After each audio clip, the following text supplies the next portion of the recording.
Hello दोस्तों, एक important लेकिन थोड़ा हास्यास्पद टॉपिक या क्वेश्चन पर आज हम बात करेंगे। कई लोग हमें क्वेश्चन पूछते हैं या इस बारे में डाउट रेज करते हैं कि हाई कोलेस्ट्रॉल वैल्यूज़ और खून गाढ़ा होना ये दोनों एक ही बात है। लोगों की गलती नहीं है, लोगों को इस तरह से हमेशा से बताया गया है कि हाई कोलेस्ट्रॉल वाले व्यक्ति को ज़्यादा हार्ट अटैक आता है, तो लोगों को ज़्यादातर लगता है कि खून गाढ़ा होना और हाई कोलेस्ट्रॉल होना दोनों एक ही बात है। अगर किसी व्यक्ति का कोलेस्ट्रॉल ज़्यादा है मतलब उसका खून गाढ़ा है, किसी का कोलेस्ट्रॉल कम है मतलब खून पतला है। तो क्या ये दोनों चीज़ें सेम है? और क्या कोलेस्ट्रॉल ज़्यादा होना डेफिनेटली वो ब्लॉकेजेस से इंडिकेट करता है, डेफिनेटली हार्ट अटैक का रिस्क बढ़ता है, और डेफिनेटली खून गाढ़ा होने में भी हार्ट अटैक होते हैं? तो क्या दोनों सेम चीज़ है? क्या दोनों के बारे में कोई सिग्निफिकेंट डिफरेंस है, और क्यों दोनों की ट्रीटमेंट स्ट्रैटेजीज और दोनों के डिफरेंस को समझना इंपॉर्टेंट है? आज इस बारे में बात करेंगे।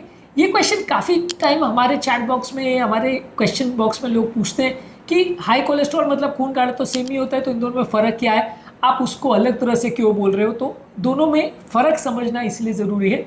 टॉपिक पर जाने से पहले जो लोग हमारे चैनल पर नए हैं उन्हें रिक्वेस्ट करूँगा कि चैनल को सब्सक्राइब करें, वीडियोस को लाइक करें, शेयर करें, फॉलो करें, कमेंट करें, पूरा देखें। टॉपिक इंपॉर्टेंट है इसलिए इसे अंत तक देखिएगा, शॉर्ट में डिस्कस करेंगे। चलिए शुरू करते हैं इंपॉर्टेंट वीडियो।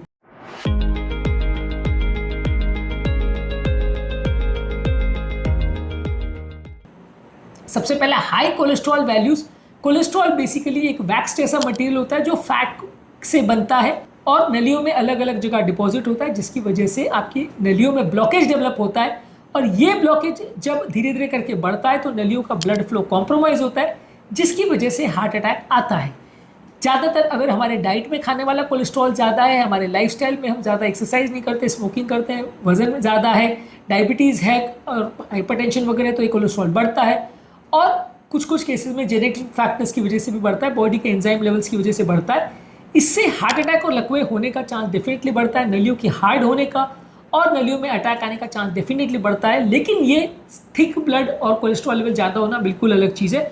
कोलेस्ट्रॉल ज़्यादा होना एक तरह से ब्लड में फैट ज़्यादा होने के हिसाब से आप बात कर सकते हो कि ब्लड में कोलेस्ट्रॉल जो कि फैट से बनने वाला एक पदार्थ है वो ज़्यादा होना है, या ब्लॉकेज बढ़ने के चांसेस उससे ज़्यादा हो सकते हैं, ये आप समझ सकते हो। लेकिन थिक ब्लड होने का मतलब है कि ब्लड गाढ़ा ज़्यादा हो रहा है, और ऐसे केस में भले नलियों पे ब्लॉकेज हो या नहीं हो, हार्ट अटैक का चांस इनमें भी ज़्यादा देखा जाता है। सडन ब्लड की थिकनेस बढ़ने की वजह से बगैर ब्लॉकेज वाली नलियों में भी हार्ट अटैक आ सकता है।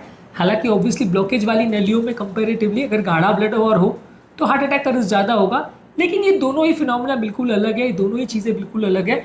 गाढ़ा ब्लड होना और कोलेस्ट्रॉल ज़्यादा होना बिल्कुल अलग चीज़ है। गाढ़ा ब्लड होना ब्लड की क्लॉटिंग टेंडेंसी या खून का थक्का बनाने की टेंडेंसी को डिपेंड करता है, जो कि हार्ट अटैक का कारण होता है। और कोलेस्ट्रॉल जो है वो ब्लड की ब्लॉकेज बनाने वाली टेंडेंसी को डिपेंड करता है, यानी नलियों में जो वसा या चर्बी जमा होती है जिसकी वजह से नलियों में स्टेबल ब्लॉकेज बनता है, उसका मार्कर कोलेस्ट्रॉल है। दोनों से ही हार्ट अटैक आ सकता है, दोनों में ही सिग्निफिकेंट रिस्क है, लेकिन दोनों बिल्कुल अलग चीज़ें, दोनों में ट्रीटमेंट बिल्कुल अलग है, दोनों का मैनेजमेंट स्ट्रैटेजी बिल्कुल अलग है। कोलेस्ट्रॉल पर हमने बात करी, अब बात करते हैं थिक ब्लड पर। थिक ब्लड होने का मतलब है कि ब्लड गाढ़ा हो जाए, जिससे ब्लड का फ्लो कॉम्प्रोमाइज हो जाए और क्लॉटिंग टेंडेंसी यानी खून का थक्का बनने की टेंडेंसी ज़्यादा बढ़ जाए। यदि व्यक्ति डिहाइड्रेटेड है या शरीर में पानी की कमी है, या अगर रेड ब्लड सेल्स का लेवल बढ़ जाता है जिसे पॉलीसाइथीमिया वेरा बोलते हैं, तो वैसे केस में भी हो सकता है।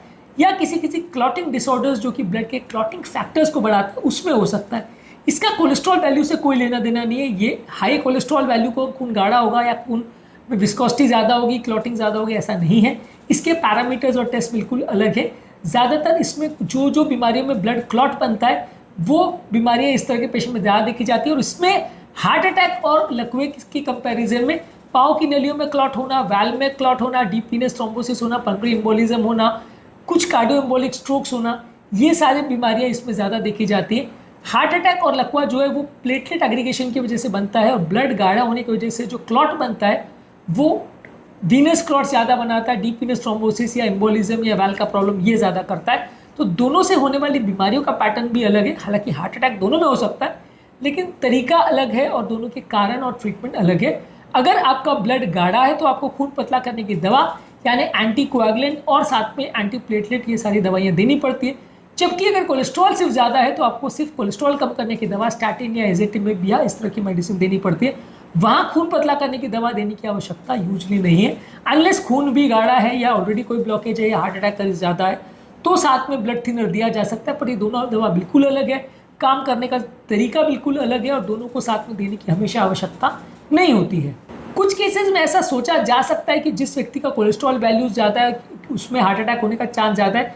इस तरह के पेशेंट्स में कुछ और डिजीजेज जैसे डायबिटीज़ है, हाइपरटेंशन है, डिस्लिपिडीमिया है और मेटाबॉलिक सिंड्रोम है, ये ज़्यादा होने की वजह से साथ में अटैक आने का रिस्क या ब्लड में इन्फ्लेमेशन होने का या थिकनिंग होने का चांस ज़्यादा होता है। तो ये दोनों बीमारियाँ कई बार साथ में हो सकती है, अपने आप में है अलग, अपने आप में दोनों का मैनेजमेंट और सब कुछ अलग है, लेकिन कभी कभार साथ में कोएग्जिस्ट कर सकती है। और काफ़ी केस में जहाँ हार्ट अटैक की टेंडेंसी ज़्यादा होती है वहाँ ये दोनों बीमारी एक साथ में आ सकती है और एक साथ पेशेंट की बॉडी को अफेक्ट कर सकती है।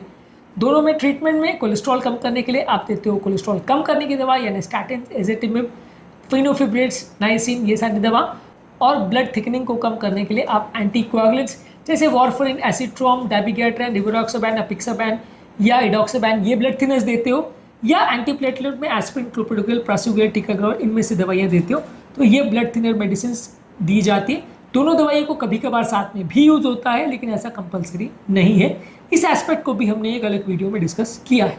तो आज के टॉपिक में एक थोड़ा सा अनयूजुअल सा डिस्कशन हमने किया, क्योंकि हर व्यक्ति के दिमाग में ये डाउट रेज होता है, ऐसा मैं नहीं कह रहा हूँ, लेकिन काफ़ी लोग हमारे क्वेश्चंस में इस तरह का क्वेश्चन पूछ चुके हैं और इस दोनों चीज़ों को कंफ्यूज करते हैं। इसलिए आज हमने ये टॉपिक को लिया और इसमें आपका डाउट क्लियर करने का प्रयास किया।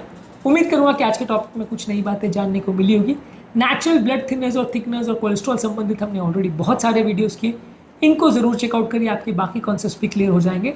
टॉपिक एंड करने से पहले जो लोग हमारे चैनल पर नए हैं उन्हें रिक्वेस्ट करूँगा कि चैनल को सब्सक्राइब करें, वीडियोज़ को लाइक करें, शेयर करें, फॉलो करें, कमेंट करें पूरा।